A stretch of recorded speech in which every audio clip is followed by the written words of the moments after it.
Hello everyone, welcome to Shankhamani academy. আজকে আমরা খুব ইম্পর্ট্যান্ট একটা জিনিস পড়বো, সেটা হচ্ছে অ্যাসিড বেস ব্যালেন্স। এইখান থেকে কোয়েশ্চেন আসেই, বিশেষ করে নর্সেট বা এইরকম যেগুলো কম্পিটিটিভ এক্সাম, একদম ম্যাথসের মতো কোয়েশ্চেন আসে। তো এগুলোতে পুরো এখানে জাস্ট ক্যালকুলেশনটা, তুমি যদি ফর্মুলাটা জানো ঠিকঠাক করে যে কিভাবে আমি অ্যাসিড বেস ব্যালেন্সটা বুঝবো যে এটা কী, সেই ফর্মুলাটা যদি তুমি ঠিকঠাক শিখে নিতে পারো বা বুঝে নিতে পারো, এখানে মুখস্থ করার কিছু নেই, জাস্ট জিনিসটা বুঝতে হবে। বেসটা যদি ক্লিয়ার থাকে তাহলে কিন্তু এখানে পুরো একটা সুন্দর মার্কস তুমি পেয়ে যাবে, এখানে ভুল হওয়ার কোনো জায়গাই নেই। তো ক্লাসটা মন দিয়ে শোনো। চলো তাহলে আমরা স্টার্ট করি। প্রথমে আমরা জানি যে অ্যাসিড বেস ব্যালেন্স কি। অ্যাসিড মানে হচ্ছে যে যেটা আমাদের অ্যাসিডিক নেচারের কোনো ফ্লুইড বডিতে থাকছে সেটা অ্যাসিড। বেস মানে হচ্ছে অ্যাসিডের অপোজিট যেটা ক্ষার। তো সেই বেসিক কোনো এলিমেন্ট বা কোনো ফ্লুইড যদি বডিতে থাকে সেটা হচ্ছে বেসিক। এবার বডি যদি অলরেডি অ্যাসিড বেশি হয়ে যায় বা বেস বেশি হয়ে যায়, সেটা আমাদের জন্য ঠিক নয়। তাহলে একটা ব্যালেন্স থাকতে হবে দুটোর মধ্যে। অ্যাসিডিক নেচারের যে সমস্ত ফ্লুইড আছে তার যে অ্যামাউন্ট, এবং বেসিক নেচারের যে ফ্লুইড আছে তার যে অ্যামাউন্ট, দুটোর মধ্যে ব্যালেন্স থাকতে হবে এবং নিউট্রালি থাকতে হবে। সাধারণত বলতে গেলে আমাদের বডির যে ফ্লুইডগুলো নর্মাল থাকে সেটা হচ্ছে যে স্লাইটলি অ্যালকালাইন। তো মোট কথা আমাদের এই রকমভাবে দুটোর পরিমাণের ওপরে বেস করে বা অনেক মেকানিজমের উপরে বেস করে আমাদের কিন্তু অ্যাসিড বেস ব্যালেন্সটা বডিতে মেনটেন হয়, যা একটা বডিকে হেলদি রাখে এবং নর্মাল কাজকর্ম করতে সাহায্য করে। তাহলে এখানে কি বলছে, when a body is in a state of acid base balance, it maintains pH of 7.35 to 7.45. Very very important. ঠিক আছে, 7.35 থেকে 7.45। এখান থেকে কোয়েশ্চেন আসে যে তোমার হচ্ছে বডির যে নর্মাল অ্যাসিড বেস বা পিএইচ যেটা, সেটা কত, 7.35 থেকে 7.45, এই রেঞ্জটা, এটা কিন্তু খুব ইম্পর্টেন্ট। ঠিক আছে, তো এটা হচ্ছে স্লাইটলি অ্যালকালাইন। যদি পিএইচ 7-এর নিচে হয়ে যায়, পিএইচ অফ 7 অর লেস, বা পিএইচ যদি 7.8-এর বেশি হয়ে যায়, 7.8 বা তার বেশি যদি হয়, তাহলে কিন্তু ডেথ হয়ে যেতে পারে। তাহলে আমাদের এখান থেকে এই জিনিসটা ইম্পর্ট্যান্ট খুব, যেটা কোয়েশ্চেনে রিপিটেডলি এসেছে এর আগেও, 7.35 থেকে 7.45 হলো আমাদের নর্মাল পিএইচ, এবং বডির যে ফ্লুইড সেটা স্লাইটলি অ্যালকালাইন। এবার কিছু কিছু বডি ফ্লুইডের আলাদা আলাদা তোমার পিএইচ আছে, তো সেটা আমরা জেনে নিই। যেমন গ্যাস্ট্রিক জুস, তার পিএইচ হচ্ছে 1 থেকে 2। তাহলে এখান থেকেও কোয়েশ্চেন আসতে পারে যে গ্যাস্ট্রিক জুসের পিএইচ কত, কারণ আমরা জানি আমাদের স্টমাকের মধ্যে যে গ্যাস্ট্রিক জুস থাকে তার বেশিরভাগটাই হচ্ছে HCl, হাইড্রোক্লোরিক অ্যাসিড। তাহলে সেটা HCl যেহেতু, তাহলে তার অ্যাসিডিক নেচারটা অনেকটাই অ্যাসিডিক বা অম্লত্বের ভাগটা বেশি। তাহলে পিএইচটা কত থাকে, 1 or 2। বাইল বা প্যানক্রিয়াটিক যে জুস বা সিক্রেশন, সেগুলো হচ্ছে অ্যালকালাইন। বাইল আর প্যানক্রিয়াটিক জুসগুলো হচ্ছে alkaline. Urine may be acidic or alkaline. Vaginal pH হচ্ছে অ্যাসিডিক, এইটা ইম্পর্ট্যান্ট। ভ্যাজাইনাল পিএইচ হচ্ছে 3.8 থেকে 4.5। সার্ভাইকাল পিএইচ হচ্ছে 6.5 থেকে 7। এটাও ইম্পর্ট্যান্ট। তাহলে আমাকে কয়েকটা জিনিসের যে এগুলো আছে, আমাদের নর্মাল বডির যে অ্যাসিড বেস ব্যালেন্সগুলো আছে, সেগুলো আমাদেরকে মেনটেন করতে হবে। তাহলে আর একবার আমি ইম্পর্ট্যান্ট জায়গাগুলো তোমাদেরকে বলে দিচ্ছি যে কোনটা আমরা তাহলে পড়বো বা মনে রাখবো এই স্লাইড থেকে। তাহলে সেটা হচ্ছে নর্মাল পিএইচটা আমরা মনে রাখছি, গ্যাস্ট্রিক জুসের পিএইচটা কত সেটা মনে রাখছি, ভ্যাজাইনাল পিএইচ কত সেটা মনে রাখছি, আর সার্ভাইকাল পিএইচ কত সেটা মনে রাখছি। তাহলে এটা হচ্ছে আমাদের খুব ইম্পর্ট্যান্ট একটা স্লাইড, যেখান থেকে 1 লাইনার কোয়েশ্চেন চলে আসে। এবার যেগুলো আছে সেগুলো জাস্ট একবার করে রিড আউট করে নিলেই হলো। যেমন হচ্ছে এই অ্যাসিডের মধ্যে প্রথম অ্যাসিড যেটা বডির, সেটা হচ্ছে হাইড্রোক্লোরিক অ্যাসিড, যেটা আমাদের সিক্রেশন কোথা থেকে হয়, parietal sell of stomach. Very very important, HCl কোথা থেকে সিক্রেট হয়, স্টমাকের প্যারাইটাল সেল থেকে HCl সিক্রেট হয়। HCl এর কাজ কি, পেপসিনোজেনকে পেপসিনে কনভার্ট করা, ট্রান্সফর্ম পেপসিনোজেন ইনটু পেপসিন। তাহলে কোথা থেকে সিক্রেট হয় সেটা কিন্তু খুব ইম্পর্ট্যান্ট জানা আমাদের। HCl সিক্রেট হয় প্যারাইটাল সেল অফ স্টমাক, এটা মনে রাখবে। এছাড়া কার্বনিক অ্যাসিড আছে। কার্বনিক অ্যাসিডটা কিভাবে থাকে বডিতে, না আমরা যে কার্বন ডাইঅক্সাইডটা বডি থেকে বার করে দিই নিঃশ্বাসের মাধ্যমে, সেই কার্বন ডাইঅক্সাইডটা ব্লাডে তো এয়ার হিসাবে ঘোরে না, সেটা একটা যৌগ হয়ে যায় বা অ্যাসিড হয়ে যায়। কি অ্যাসিড হয়ে থাকে না, কার্বনিক অ্যাসিড। তাহলে one form of CO2 is transported in blood through বা in the form of carbonic acid. সে কার্বনিক অ্যাসিডটা হলো একটা অ্যাসিড যেটা বডিতে থাকে। আচ্ছা, এই কার্বনিক অ্যাসিডটা হচ্ছে বাইকার্বনেট বাফার সিস্টেমের একটা পার্ট, যেটা আমরা পরের স্লাইডে আসছি। এই বাইকার্বনেট বাফার সিস্টেমটা হচ্ছে একটা সিস্টেম যে ওই অ্যাসিড আর বেস এই দুটোর মধ্যে ব্যালেন্সটাকে মেনটেন করে, সেটা হচ্ছে বাইকার্বনেট বাফার সিস্টেম। এছাড়া আর কি হয়, সেটা হচ্ছে ল্যাকটিক অ্যাসিড। ল্যাকটিক অ্যাসিড থেকেও একটা কোয়েশ্চেন আসে। Lactic acid builds up in the muscle tissue during excessive exercise when there is insufficient oxygen for metabolism of carbohydrate to glucose and water. আমরা যখন এক্সারসাইজ করি তখন আমাদের কি হয় না, বডির যে কার্বোহাইড্রেটটা সেটা গ্লুকোজ আর ওয়াটারে ভেঙে যায়, দিয়ে আমাদেরকে এনার্জি দিচ্ছে। এবং এই কার্বোহাইড্রেট থেকে গ্লুকোজ আর ওয়াটারটা ভাঙার জন্য কি দরকার, অক্সিজেন। যখন আমরা অনেকক্ষণ ধরে ফাস্টিংয়ে আছি, না খেয়ে আছি, বা বডিতে অক্সিজেন অতটা বেশি যাচ্ছে না, বডির অক্সিজেনের মাত্রা কম, তখন কি হয় না, এই কার্বোহাইড্রেট যখন ফাস্টিংয়ে থাকছি তখন বডিতে কার্বোহাইড্রেটটা অতটা বেশি থাকছে না, আমরা যেহেতু না খেয়ে আছি, তখন বডিতে স্টোর হয়ে আছে হচ্ছে ফ্যাট এবং প্রোটিন। এই ফ্যাট আর প্রোটিন কিন্তু ভেঙে যাচ্ছে, ভেঙে গিয়ে কি করছে, ফ্যাট আর প্রোটিন থেকেও কিন্তু গ্লুকোজ আর ওয়াটার তৈরি হচ্ছে, বোথ ফ্যাট অ্যান্ড প্রোটিন। তাহলে যখনই একটা ফ্যাট ভাঙলো, ভেঙে এনার্জি তৈরি হলো, এনার্জি বা এটিপি তৈরি হলো, তার সাথে সাথে আর একটা জিনিস তৈরি হয়, সেটা হচ্ছে কিটোন বডি। এই যে কিটোন বডিটা তৈরি হচ্ছে, এই কিটোন বডিটা কিন্তু মাসেলে জমা থাকছে, এবং তার সাথে সাথে আর একটা জিনিস কি তৈরি হয়, সেটা হচ্ছে ল্যাকটিক অ্যাসিড। এই ল্যাকটিক অ্যাসিডটাও জমা হয়ে থাকছে মাসেলে, ঠিক আছে।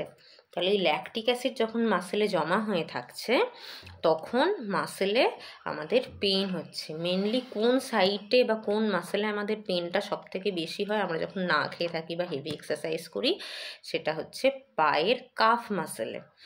পায়ের যে আমাদের পেশিটা থাকে, সেই কাফ মাসেলে আমাদের কিন্তু এই ল্যাকটিক অ্যাসিড জমা হয়ে থেকে আমাদের পেনটা হয়। তাহলে এখানে থেকে কোয়েশ্চেনটা আসে যে আমাদের অনেক সময় ফাস্টিং করে থাকলে বা বডিতে অক্সিজেন কম থাকলে আমাদের কাফ মাসেলে পেন হয় অনেকক্ষণ ধরে।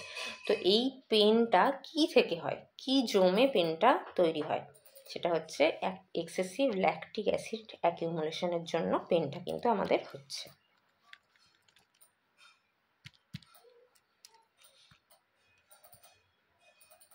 নেক্সট কিছু কিছু বেস আমাদের বডিতে থাকে, যেমন হচ্ছে যে ম্যাগনেসিয়াম হাইড্রক্সাইড, অ্যালুমিনিয়াম হাইড্রক্সাইড। এই ম্যাগনেসিয়াম হাইড্রক্সাইড আমরা বাইরে থেকেও ওষুধ হিসাবে কিনে খেতে পারি, যেটাকে বলে মিল্ক অফ ম্যাগনেসিয়া। এখান থেকেও কিন্তু ইম্পর্টেন্ট কোয়েশ্চেন আসতে পারে যে মিল্ক অফ ম্যাগনেসিয়াটা কী। মিল্ক অফ ম্যাগনেসিয়া হচ্ছে ম্যাগনেসিয়াম হাইড্রক্সাইড, যেটা কিনতে পাওয়া যায়, আমাদের বডিতে তো থাকেই নর্মালি, আবার আমরা কিনতে পাওয়া যায়। আমরা কী জন্য কিনে খাই, এটা হলো অনেক অ্যান্টাসিডের হিসাবেও কাজ করে বা অ্যান্টাসিডের কম্পোনেন্ট হিসাবে থাকে, এবং মাইল্ড ল্যাক্সেটিভ। তো এর সাইড এফেক্ট, অ্যান্টাসিড মানে অ্যাসিড হলো পেশেন্টের বডিতে বা আমাদের কারোর বডিতে অ্যাসিড হলো, মানে অ্যাসিডিটি হলো।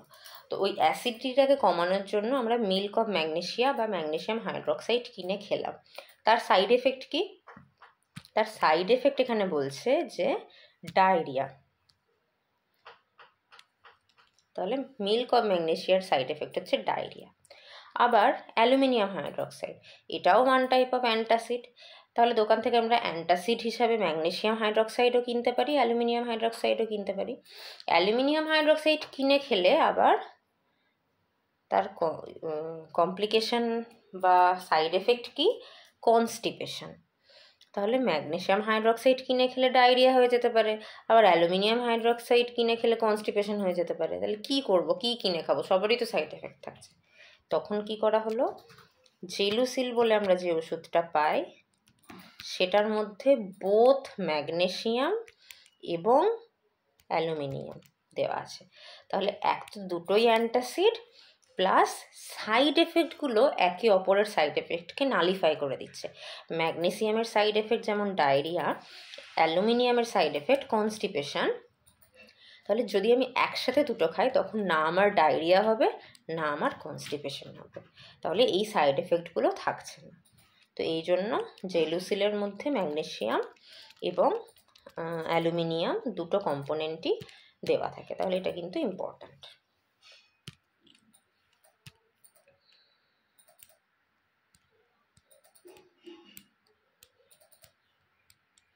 নেক্সট, কিছু কিছু সল্ট আছে। আমরা জানি অ্যাসিড এবং বেস এই দুটো যদি আমি একসাথে অ্যাড করি তাহলে কিছু সল্ট তৈরি হয়। তাহলে সেই সল্ট হিসাবে কিছু কিছু যৌগ আমাদের বডিতে থাকে। কি কি সল্ট থাকে? Sodium chloride, potassium chloride, calcium phosphate, barium sulphate, silver nitrate, ferrous sulphate. তার মধ্যে এর কিছু কিছু ডায়াগনস্টিক প্রসিডিওরে আমরা কাজে লাগাই, কিছু কিছু আমাদের আয়রন কমে গেলে আমরা কাজে লাগাই, কিছু কিছু বডিতে অলরেডি থাকে। সবগুলোই থাকে কিছু না কিছু, তো আমরাও কিছু কিছু বাইরে থেকে দিয়ে মেডিকেলি কিছু হয় ডায়াগনস্টিক প্রসিডিওর বা ট্রিটমেন্ট প্রোটোকল হিসেবে ইউজ করি। সোডিয়াম ক্লোরাইড, সবসময় মনে রাখবে সোডিয়াম থাকে সেলের বাইরে, পটাশিয়াম থাকে সেলের ভেতরে।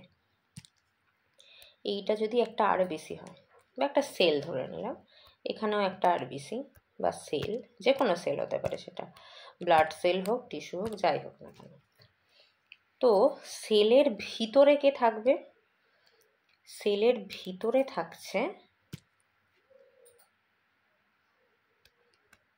পটাশিয়াম। পটাশিয়াম থাকছে সেলের ভিতরে। পটাশিয়াম কি হিসাবে থাকছে? যে কোনো একটা সল্ট হিসাবে পটাশিয়াম ধরে নিলাম, পটাশিয়াম ক্লোরাইড হিসাবে সেলের ভিতরে থাকলো। এটা হচ্ছে ব্লাড স্ট্রিম, এটা ব্লাড স্ট্রিম, ঠিক আছে? আচ্ছা, এবার সোডিয়ামটা থাকছে সেলের বাইরে। সোডিয়ামগুলো আবার থাকবে এই রকম জায়গায়, কি হিসাবে থাকছে? NaCl। তাহলে প্লাজমার মধ্যে আমার বেশি থাকছে সোডিয়াম, আর সেলের ভিতরে আমার থাকছে পটাশিয়াম। এটা হচ্ছে নর্মাল, যেখানে ব্যালেন্সড, অলরেডি ব্যালেন্সড মেনটেন হয়ে আছে সেই জিনিসটা। কিন্তু যখন একটা ইমব্যালেন্স হবে, পটাশিয়াম ইমব্যালেন্সটা কখন হবে না, যদি এই সোডিয়ামটা ঢুকে যায় সেলের ভেতরে, সেলের ভেতরে সোডিয়ামটা যদি ঢুকে যায় তখন ইমব্যালেন্স হয়ে যাবে।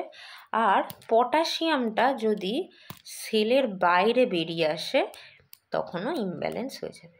নর্মালি কি হয়, সোডিয়াম বাইরে থাকে, পটাশিয়াম ভেতরে থাকে। কিন্তু অ্যাবনর্মাল কখন হবে? যখন ভেতর থেকে পটাশিয়াম বাইরে বেরিয়ে আসবে তখন অ্যাবনর্মাল হবে, বা বাইরের সোডিয়ামটা যখন সেলের ভেতরে ঢুকে যাবে তখন সেটা অ্যাবনর্মাল হবে। আশা করছি ক্লিয়ার হয়েছে। এটা খুব একটা ইম্পর্ট্যান্ট কনসেপ্ট, এই কনসেপ্টটা কিন্তু ভুললে চলবে না।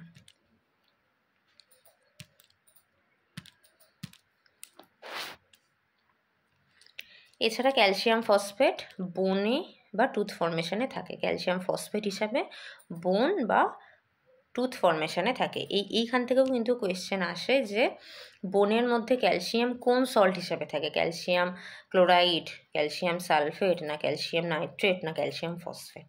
তো এটা আমাদেরকে জেনে রাখতে হবে যে ক্যালসিয়াম ফসফেট হিসাবে বোনের মধ্যে এবং টুথের মধ্যে থাকছে। এছাড়া আর কি হয়, বেরিয়াম সালফেট, যেটা খুব ইম্পর্ট্যান্ট ডায়াগনস্টিক প্রোটোকল হিসাবে আমাদের ইউজ করা হয়। Barium sulphate when taken internally outline the internal structure for X-ray studies।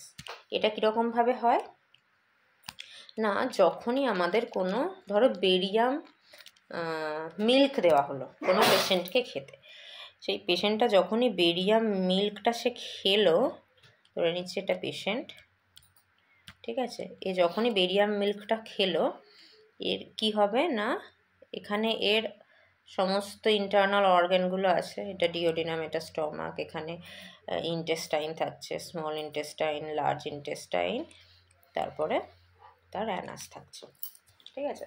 তো যখনই সে বেরিয়ামটা ইনটেক করবে তখন কি হবে, এই বেরিয়ামটা এইরকমভাবে তার সমস্ত এই ইন্টারনাল অর্গানগুলোর যেখান দিয়ে বেরিয়ামটা যাবে সেই গায়ে লেগে থাকবে। যে গ্রিন লাইনটা আমি আঁকছি সেরকমভাবে গায়ে লেগে থাকবে। ঠিক আছে, যত দূর অব্দি সে যাক না কেন তার গায়ে লেগে থাকবে। এবার এই বেরিয়ামটা কি, রেডিও ওপ্যাক। এবার এই পেশেন্টের যখনই আমি এক্স রে করছি, এক্স রে যেই আমি করলাম, এক্স রে ফিল্মটা যখন আমি পেয়ে গেছি, এক্স রে ফিল্মটা, তখন যে দেখতে পাচ্ছি এই যে গ্রিন কালারটা এটা অলরেডি ভিজিবল। তাহলে কোথা দিয়ে বেরিয়ামটা গেছে এবং তার অ্যানাটমিক্যাল কোনো ডিফর্মিটি আছে কি না আউটলাইন একটা আমি পেয়ে যাচ্ছি। এইভাবে বেরিয়াম মিল্ক ওরালি খাওয়ানো হয়, বা এনিমা যদি দেওয়া হয় তখন রেকটাম দিয়ে এনিমাটা দেওয়া হবে এবং এই দিক দিয়ে সেটা লাইনড আপ হবে। এইভাবে আমরা এক্স রে করে তারপরে দেখতে পাবো যে পেশেন্টের কোনো অ্যাবনর্মালিটি আছে কি নেই।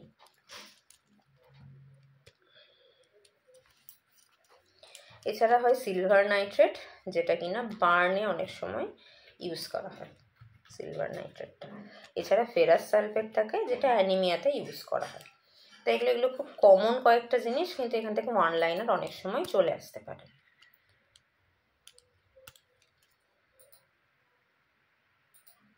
এবার এতক্ষণ আমরা জানলাম যে নর্মাল অ্যাসিড কি থাকে, নর্মাল বেস কি থাকে, আর তাদের ব্যালেন্সে কি কি সল্ট থাকে। এইবার এই যে ব্যালেন্সটা মেনটেন হচ্ছে বডিতে, অ্যাসিড কখনো বেড়ে গেল, কখনো বেস বেড়ে গেল, তাহলে তো বডি অ্যাবনর্মাল হয়ে যাবে। 7-এর নিচে যদি নেমে যায় তাহলে তো ডেথ হয়ে যাবে। তাহলে বডি কিভাবে সেটাকে মেনটেন করছে, তার কিছু কিছু মেকানিজম হয়। বাফার মেকানিজম, যেটাকে বলছে র্যাপিড ফার্স্ট লাইন ডিফেন্স। যদি এখান থেকে কোয়েশ্চেন আসে যে কোনটা বডির first line rapid mechanism for maintaining acid and base balance, সেটা হচ্ছে বাফার সিস্টেম। এটা কত টাইম লাগে, উইদিন সেকেন্ড, কয়েক সেকেন্ডের মধ্যে বডিতে যদি ইমব্যালেন্স হয় কয়েক সেকেন্ডের মধ্যে ও সেটাকে ঠিক করে দিতে পারবে বাফার মেকানিজমের মাধ্যমে। সেকেন্ড লাইনটা কি, রেসপিরেটরি, টেক্স মিনিটস। ধরো বডিতে এমন কিছু চেঞ্জেস হলো যেটার জন্য রেসপিরেটরি সিস্টেমের মাধ্যমে বডিটাকে মেনটেন করতে হবে, সেটা কয়েক মিনিট টাইম লাগে। এটা সেকেন্ড লাইন অফ ডিফেন্স, সেটা হচ্ছে রেসপিরেটরি। থার্ড লাইনটা হচ্ছে রেনাল, এটা টেক্স আওয়ার্স টু ডেজ। ঠিক আছে, তাহলে এই স্লাইডটাও ভেরি ভেরি ইম্পর্ট্যান্ট।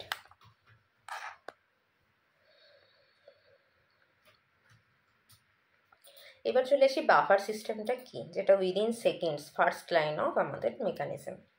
তো এখানে বাফার হলো এমন একটা যৌগ যে রিলেটিভলি স্ট্রং অ্যাসিড আর বেসকে কনভার্ট করে to weaker acid and weaker base. ধরো একটা স্ট্রং অ্যাসিড আছে, তাহলে স্ট্রং অ্যাসিড মানে ধরো তার পিএইচটা হচ্ছে, আমি ধরে নিলাম 7-এর নিচে নেমে গেলে তো ডেথ হয়ে যাবে। তাহলে তার সাথে কি এলো, বাফার যুক্ত হলো। বাফার হলো একটা যৌগ, বাফার যুক্ত হলো। তারপরে এই স্ট্রং অ্যাসিডটাকে কি করবে, উইক অ্যাসিড করে দেবে। তখন তার পিএইচ হয়ে যাবে, ধরো 7 ছিল 7.3 করে দিল। তাহলে অ্যাসিডিটিটা একটু কমিয়ে দিলে, এটা এখনো অ্যাসিডই আছে।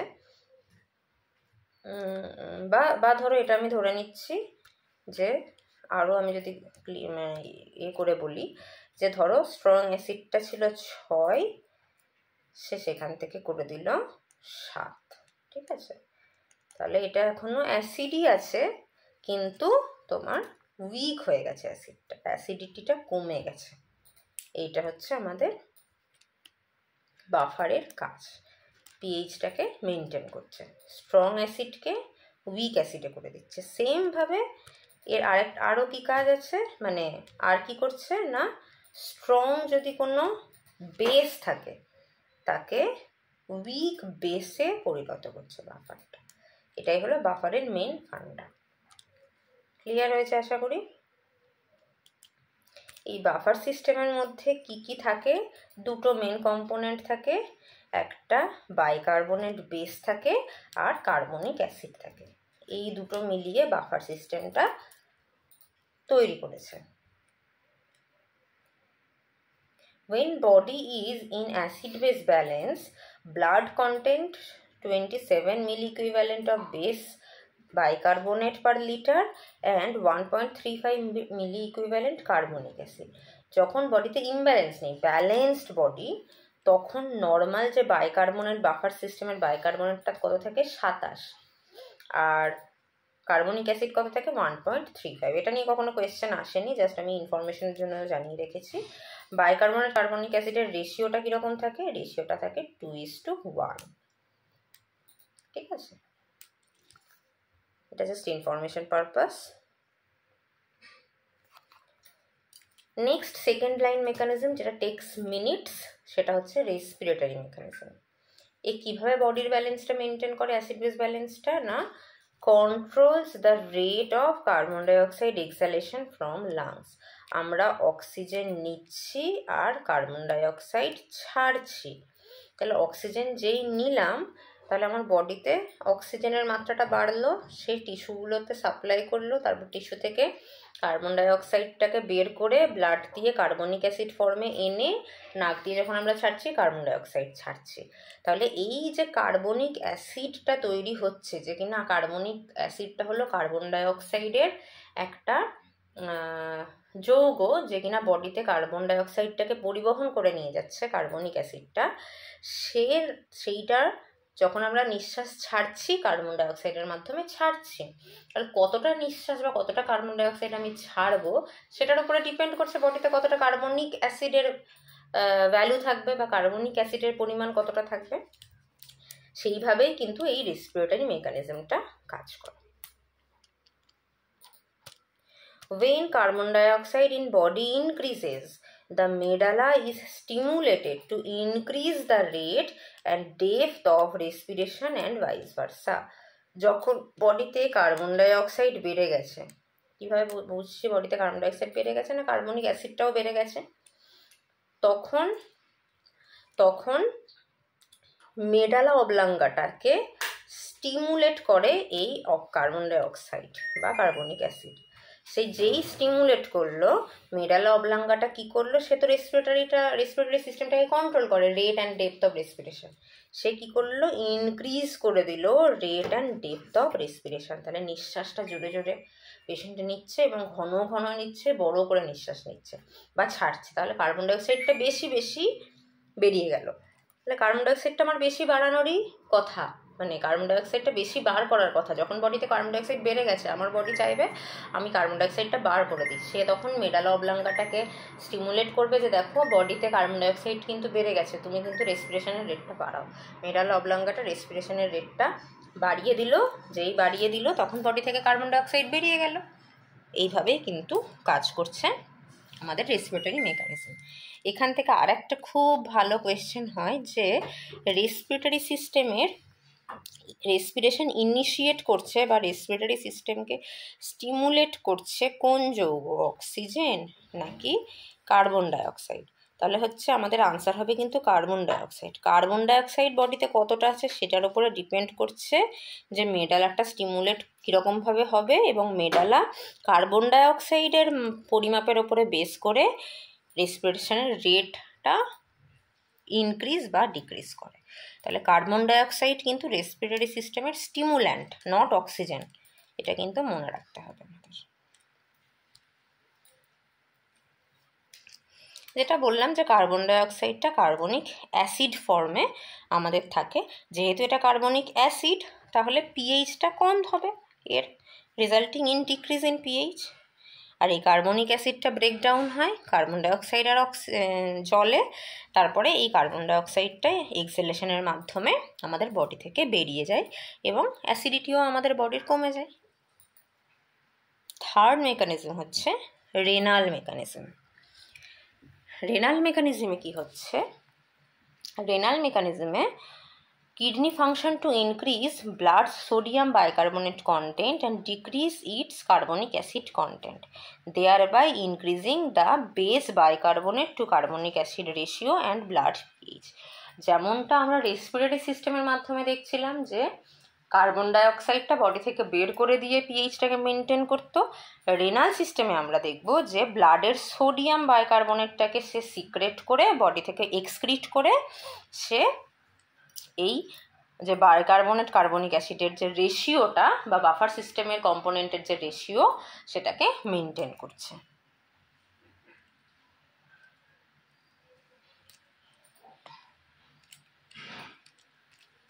নেক্সট আমরা চলে যাব ইম্পর্ট্যান্ট জিনিস,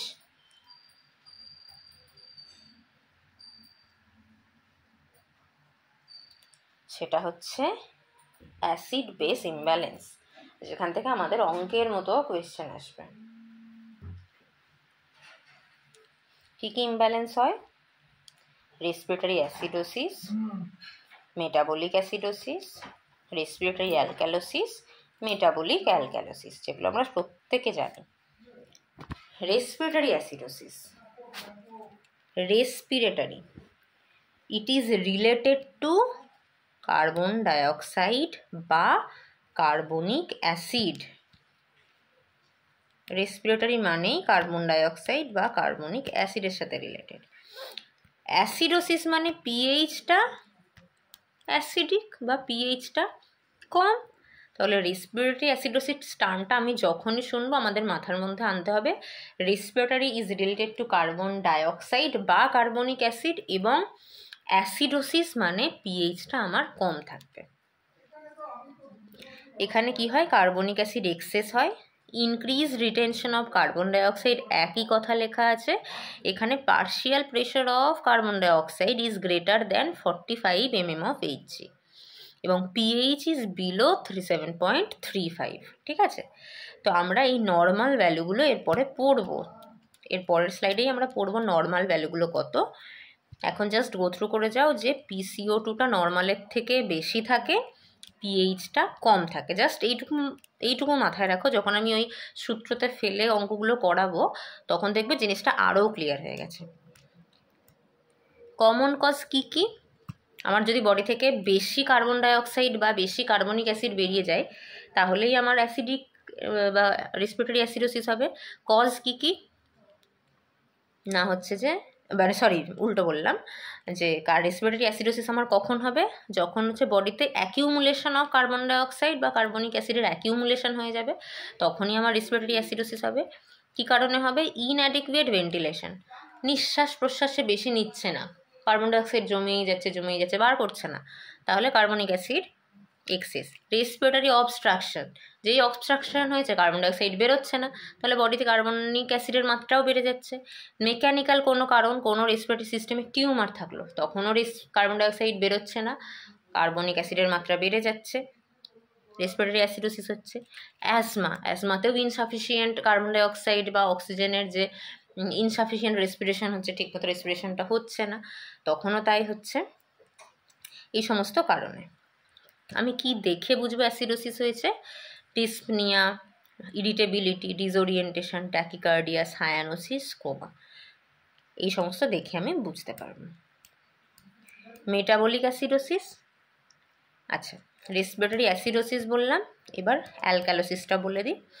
অ্যালকোলোসিস মানে হচ্ছে অপোজিটটা হবে, কার্বনিক অ্যাসিড বা কার্বন ডাইঅক্সাইডটা ডেফিসিট বা কমে গেছে বডিতে, তখনই অ্যালকালোসিস হচ্ছে। কারণ কার্বন ডাইঅক্সাইড বা কার্বনিক অ্যাসিড যখন বেশি থাকবে তখন অ্যাসিডোসিস হবে। যেই কার্বন ডাইঅক্সাইড বা কার্বনিক অ্যাসিড কমে যাবে বডিতে তখন আমরা ওটাকে অ্যালকালোসিস বলবো। তাহলে বেশি নিঃশ্বাস নিয়ে কার্বন ডাইঅক্সাইড সমস্ত বের করে দিয়েছে, তখন বডিতে হয়ে গেল রেসপিরেটরি অ্যালকালোসিস। হাইপার ভেন্টিলেশন, এটা একটা কারণ। Excessive mechanical ventilation, important. Excessive mechanical ventilation যখন হচ্ছে তখন আমাদের বডিতে কার্বন ডাইঅক্সাইড জমা থাকছে না, পুরোটাই বেরিয়ে যাচ্ছে, তাহলে অ্যাসিডিক নেচারটাও পুরোটা বেরিয়ে যাচ্ছে, তখন অ্যালকালোসিস হয়ে যাচ্ছে।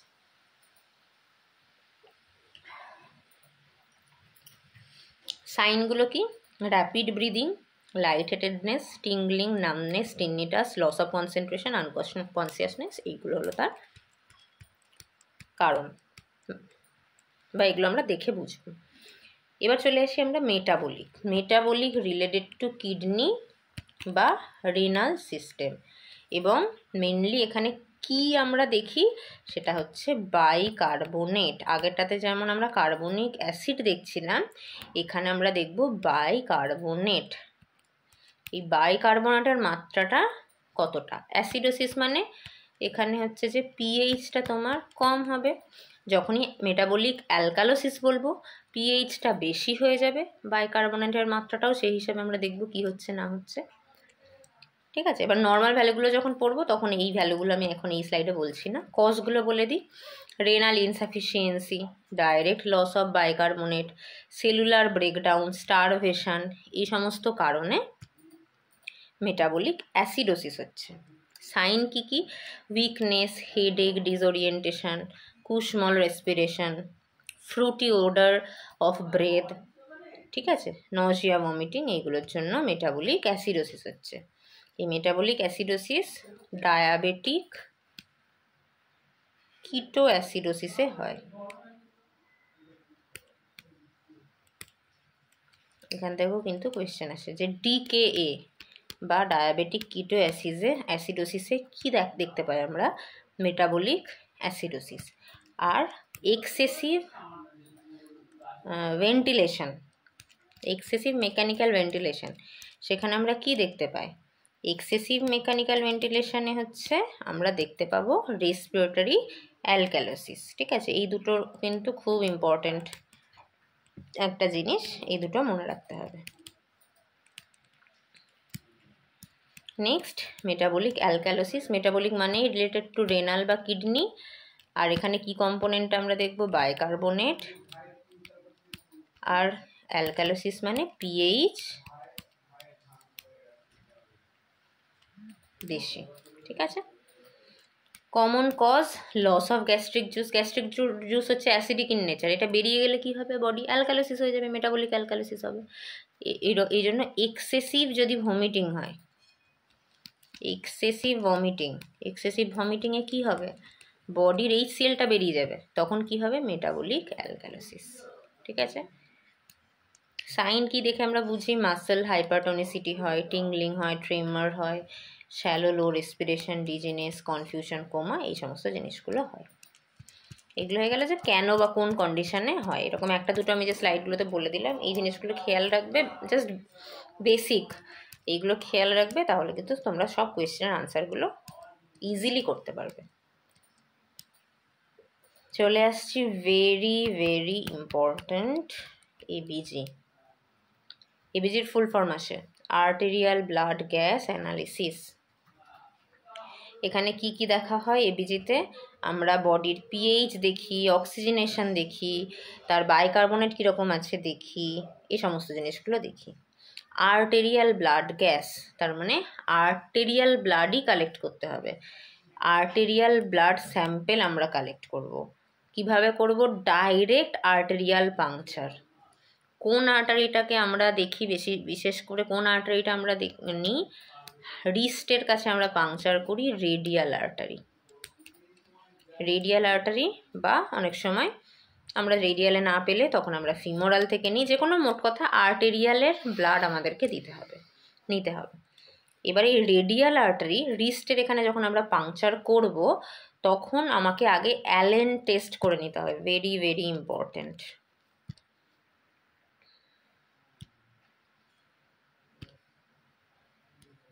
Allen test, very very important. Allen test is a standard test used to assess the arterial blood supply of the hand. হাতে, এটা ধরে নিচ্ছি হাত, ঠিক আছে, হাতের মধ্যে আমার আর্টারি আছে দুখানা, একটা রেডিয়াল আর্টারি আর একটা হচ্ছে আলনার আর্টারি। দুটো আর্টারি আছে যা কিনা আমার একে সাপ্লাই করছে, হাতটাকে সাপ্লাই করছে। এবার আমরা অ্যালেন টেস্ট কীভাবে করব? পেশেন্টকে বলবো হাতটা মুঠো করে ছাড়তে, মুঠো করে ছাড়তে, মুঠো করে ছাড়তে। মুঠো করে আমি যদি ছাড়ে তখন দেখবো যে যখন মুঠো করছে হাতটা একটু পেল হয়ে যাচ্ছে, যখন আবার ছাড়ছে তখন আবার ব্লাড সাপ্লাই ঠিকঠাক আছে, এটা নর্মালি। এবার আমরা কি করব নিজেরা, না একবার এই রেডিয়াল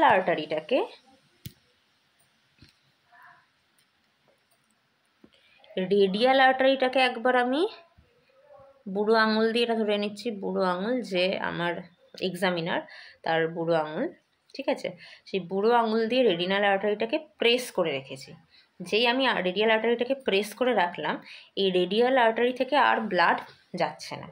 তাহলে এই রেডিয়াল আর্টারিটা আমি এখানটা, যা পুরোটাই চলে গেল, রেডিয়াল আর্টারিটা আমি জাস্ট এইখানটা একটু মুছে দিলাম, কারণ রেডিয়াল আর্টারি দিয়ে আর ব্লাড যাচ্ছে না।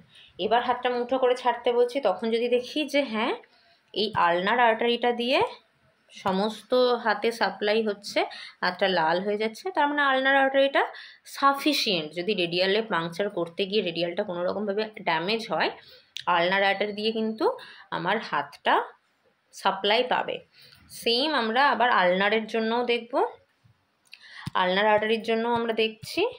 তো আলনার আর্টারির জন্য যখন আমরা দেখব তখন কি করব না, আলনার আর্টারিটাকে আমি বুড়ো আঙুল দিয়ে চেপে ধরবো এবং সেম প্রসিডিওর করে দেখব যে তখন আবার আলনার আর্টারিটা দিয়ে আমার কিছুই যাচ্ছে না, মানে কোনো ব্লাড যাচ্ছে না, ঠিক আছে, তখন শুধু রেডিয়ালটা দিয়ে যাচ্ছে। সেম প্রসিডিওরটা আমি করতে বলবো পেশেন্টকে, দেখবো যে রেডিয়াল দিয়ে ঠিকঠাকভাবে সাপ্লাই করছে। মানে একটা আর্টারি যদি কোনো কারণে ড্যামেজ হয়ে যায়, তাহলে আরেকটা আর্টারি দিয়ে আমার হাতটা সাপ্লাই পাবে, তো এইটা দেখার জন্য আমরা অ্যালেন টেস্টটা করি, ঠিক আছে। তো অ্যালেন টেস্টটাও খুব ইম্পর্টেন্ট।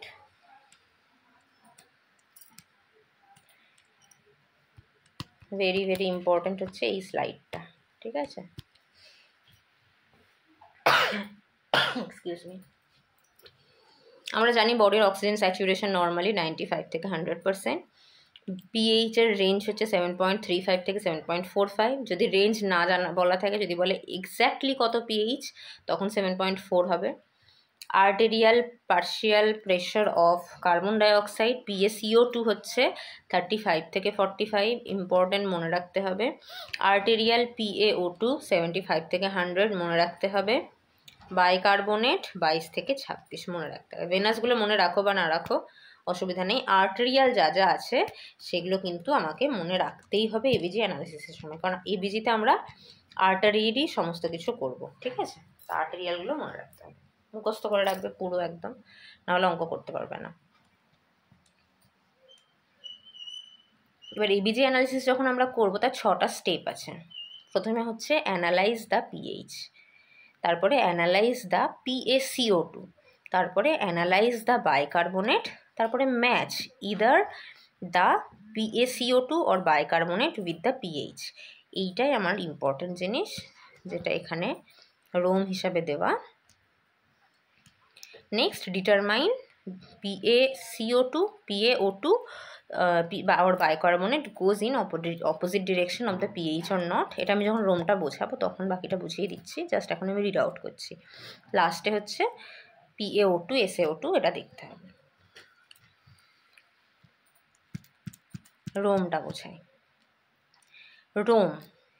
রোম মানে হচ্ছে রেসপিরেটরি অপোজিট মেটাবলিক ইকুয়াল বা ইকুইভ্যালেন্ট।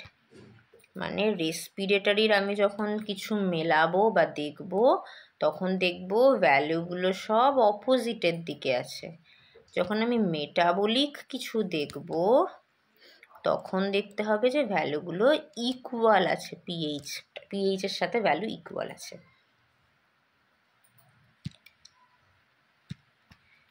কীরকম? রেসপিরেটরি অপোজিট, আর ও, প্রথমে এই দুটো নিয়ে বলছি। রেসপিরেটরি অপোজিট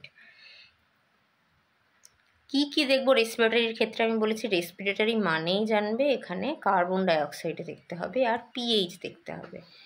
আর মেটাবলিক মানে আমরা কি দেখব? বাইকার্বনেট দেখব আর পিএইচ দেখব, ঠিক আছে। তাহলে রেসপিরেটরি অপোজিটের ক্ষেত্রে দেখো, পিএইচ তার যে ডিরেকশান, PaCO2 ডিরেকশান অপোজিটে, যদি পিএইচ বেশি হয় তাহলে আমরা বলবো অ্যালক্যালোসিস। সেটাকে রেসপিরেটরি অ্যালক্যালোসিস বলবো না মেটাবলিক বলবো, সেটা ডিপেন্ড করছে PaCO2 ভ্যালুর ওপরে। PaCO2 যদি পিএইচের অপোজিট ডিরেকশানে থাকে, মানে পিএইচ যদি বেশি থাকে, পিএইচ বেশি মানে ধরে নিলাম পিএইচ 8, PaCO2 নর্মাল ভ্যালুর থেকে কম থাকতে হবে, PaCO2 থাকতে হবে 30। ঠিক আছে, তাহলে এটা আমরা অ্যালক্যালোসিস বলতে পারবো, দ্যাট টু রেসপিরেটরি। আবার সেম পিএইচ যদি কম থাকে, পিএইচ ধরে নিলাম আমার 4, PaCO2 ধরে নিলাম 60, তাহলে অপোজিট ডিরেকশানে আছে, পিএইচটা কম আছে, PaCO2 বেশি আছে, তাহলে সেটা হচ্ছে অ্যাসিডোসিস, রেসপিরেটরি অ্যাসিডোসিস। অঙ্কটা করার সময় আরও ক্লিয়ার হবে, তার আগে তোমরা এই চার্টটা একবার দেখে নাও, যাতে করে তোমাদের ভুল না হয়ে যায় যে মানে আমি কি বলতে চাইছি, যাতে বুঝতে পারো।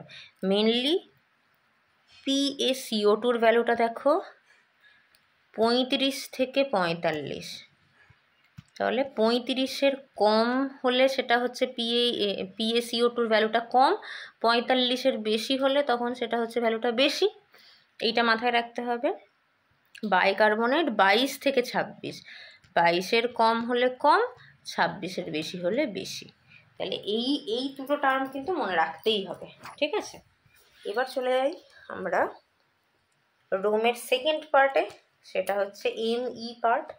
মেটাবলিকের ক্ষেত্রে আবার ইকুয়াল হয়ে যাবে, মেটাবলিক ইকুইভ্যালেন্ট, মানে পিএইচের অ্যারো দেখো যেদিকে, বাইকার্বনেটের অ্যারো সেই দিকে। রেসপিরেটরির ক্ষেত্রে দেখেছিলাম পিএইচের অ্যারো যেদিকে, বাইকার্বনেটের অ্যারো অপোজিট দিকে। মেটাবলিকের ক্ষেত্রে পিএইচের ভ্যালু যেদিকে, বাইকার্বনেটের ভ্যালুও সেই দিকে, ওই জন্যই বলছে মেটাবলিক ইকুয়াল বা ইকুইভ্যালেন্ট। তাহলে এক্ষেত্রে যদি কোনো ব্লাডের পিএইচ যদি কম থাকে, ধরো PH 3, বাইকার্বনেট কম থাকে, বাইকার্বনেট 20, তাহলে পিএইচও কম, বাইকার্বনেটও কম, মিলে যাচ্ছে, তাহলে হলো অ্যাসিডোসিস। যদি দেখো পিএইচ আছে 8, বাইকার্বনেট আছে 30, দুটোই বেশি, ইকুয়াল ডিরেকশানে অ্যারোগুলো, তখন ওটা হবে অ্যালকালোসিস, মেটাবলিক অ্যালকালোসিস। অঙ্কটা করি তাহলে আরও ক্লিয়ার হবে।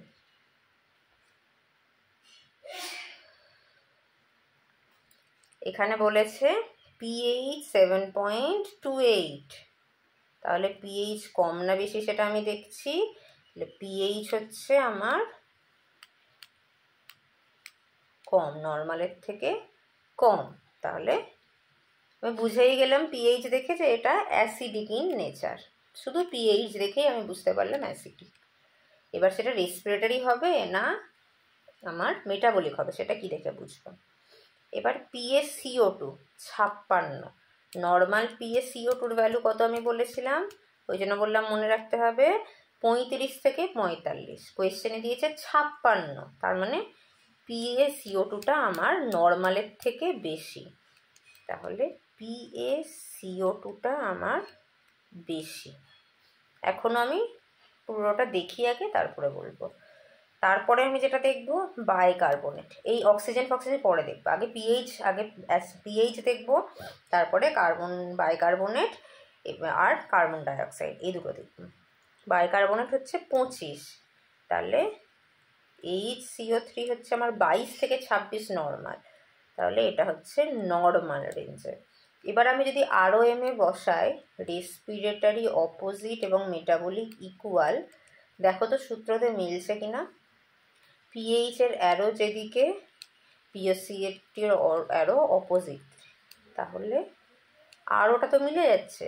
রেসপিরেটরি অ্যারো যেদিকে তার অপোজিটে PaCO2 অ্যারো, তাহলে RO মিলে যাচ্ছে, রেসপিরেটরি অপোজিট, এটার অ্যারো এই দিকে, এটার অ্যারো এই দিকে, তাহলে আমি বলে দেবো আনসার হচ্ছে রেসপিরেটরি অ্যাসিডোসিস।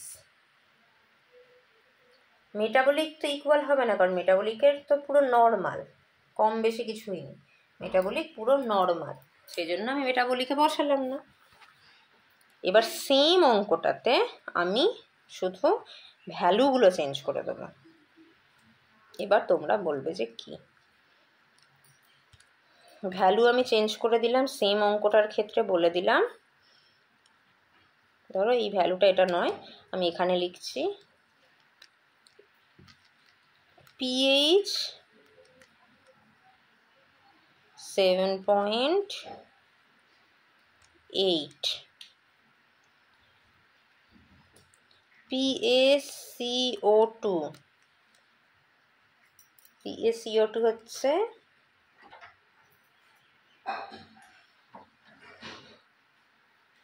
40, বাইকার্বনেট হচ্ছে 30। এই অঙ্কটার ক্ষেত্রে দেখো, এবার আমরা অ্যারোগুলো দিতে শুরু করি, তাহলে বুঝতে পারবো কি হবে। pH হচ্ছে 7.8, তার মানে কি pH আমার বেশি, PaCO2 হচ্ছে 40, তার মানে এটা হচ্ছে নর্মাল, বাইকার্বনেট হচ্ছে 30, তাহলে এটাও আমার বেশি। তাহলে রোমের সূত্র যদি আমি বসাই, এক্ষেত্রে রেসপিরেটরি অপোজিট তো হচ্ছে না, মেটাবলিক ইকুয়াল হচ্ছে কি, দেখো মেটাবলিকের ক্ষেত্রে ইকুয়াল হয়ে যাচ্ছে, মানে পিএইচ এর ভ্যালু যেদিকে অ্যারোটা, বাইকার্বনেটের অ্যারোও সেই দিকে। তাহলে এই কোয়েশ্চেনের ক্ষেত্রে আনসার হবে মেটাবলিক অ্যালকালোসিস, কারণ পিএইচটা বেশি অ্যালকালি, তাই অ্যালকালোসিস, মেটাবলিক অ্যালকালোসিস। এক্ষেত্রে আমরা যে দুটো আলোচনা করলাম, সেক্ষেত্রে একটা ভ্যালু নর্মাল ছিল, মানে প্রথম কোয়েশ্চেনটার ক্ষেত্রেও আমাদের ছিল একটা ভ্যালু নর্মাল, সেটা হচ্ছে তোমার বাইকার্বনেটের ভ্যালুটা নর্মাল ছিল, আবার দ্বিতীয় কোয়েশ্চেনের ক্ষেত্রে এই PaCO2 ভ্যালুটা নর্মাল ছিল, তাই জন্য আমাদের ইজি হয়ে গেছে। এবার ধরো ভ্যালু অ্যাবনর্মাল হলো, কোনো একটা জিনিস যেখানে বলছে ভ্যালুগুলো সবগুলোই অ্যাবনর্মাল, সেরকম একটা আমি কোয়েশ্চেন বলি, তাহলে পরেরটাতে এটাই আছে।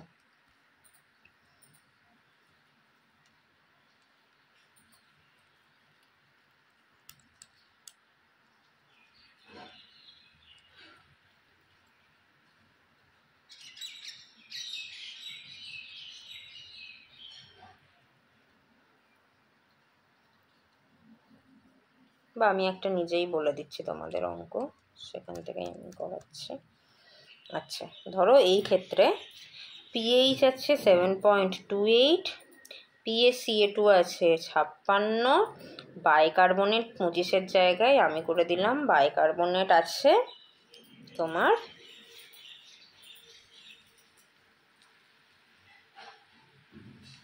35। তাহলে এই ক্ষেত্রে তো সবগুলোই অ্যাবনর্মাল ভ্যালু, যেমন হচ্ছে পিএইচ হচ্ছে 7.8, তার মানে পিএইচটা হলো কম, PaCO2টা হচ্ছে 56, তার মানে PaCO2টা হচ্ছে আমার বেশি, বাইকার্বনেটটা হচ্ছে 35, এটাও বেশি। এই ক্ষেত্রে আমি দেখছি সবই তো অ্যাবনর্মাল। এবার আমি সূত্রতে মেলাই ROME, তাহলে রেসপিরেটরি অপোজিট হচ্ছে না মেটাবলিক ইকুয়াল হচ্ছে সেটা দেখব। পিএইচের সাথে আমাকে মেলাতে হবে, তাহলে পিএইচের ডিরেকশন নিচের দিকে, রেসপিরেটরি যদি অপোজিট হতে হয় তাহলে PaCO2টাকে অপোজিট ডিরেকশনে থাকতে হবে, যেটা আছে, তার মানে এটা মিলে যাচ্ছে। মেটাবলিক ইকুয়াল হচ্ছে কি দেখি, পিএইচ হচ্ছে নিচের দিকে, বাইকার্বনেটের ওপরের দিকে, অপোজিট হয়ে যাচ্ছে, মিলছে না, তাহলে এটা হচ্ছে না।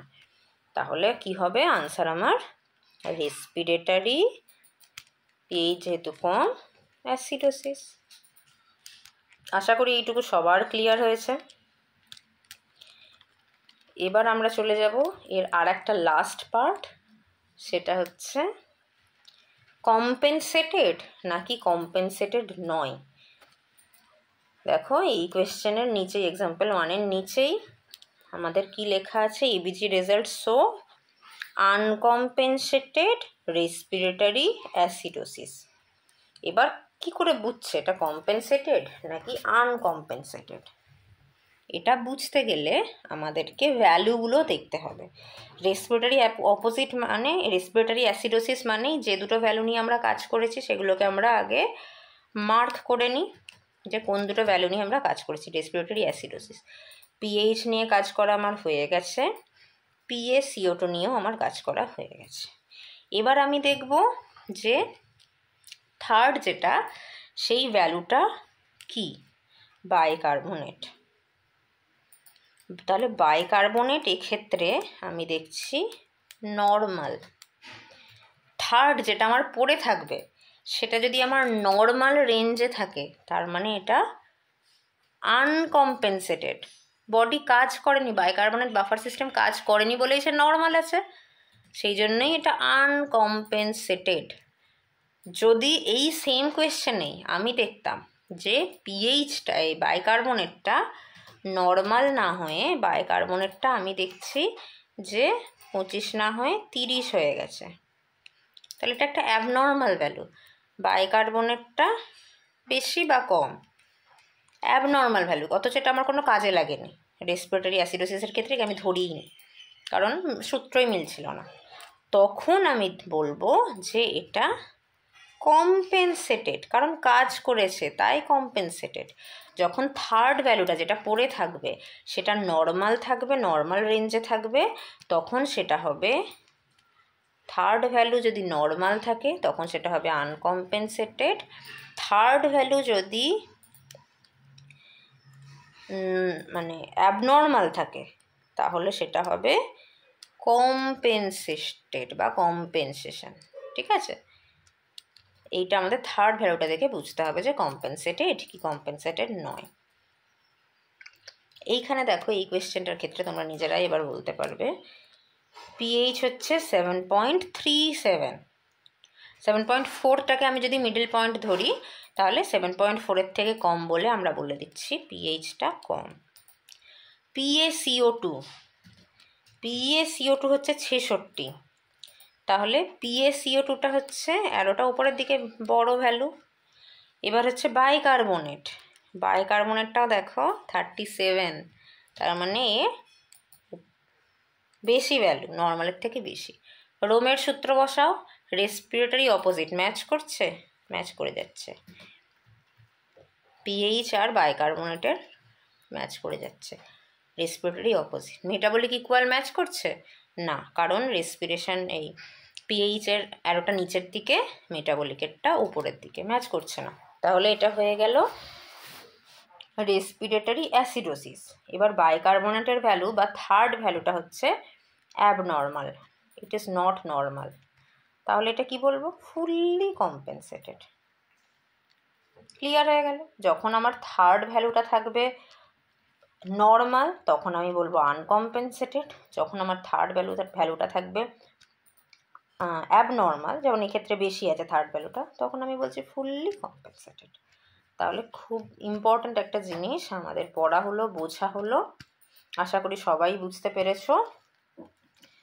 এরপরে নিজেরা যেখানে যত পারবে অ্যাসিড বেস ব্যালেন্সের MCQ সলভ করো, আশা করি বুঝতে অসুবিধা হবে।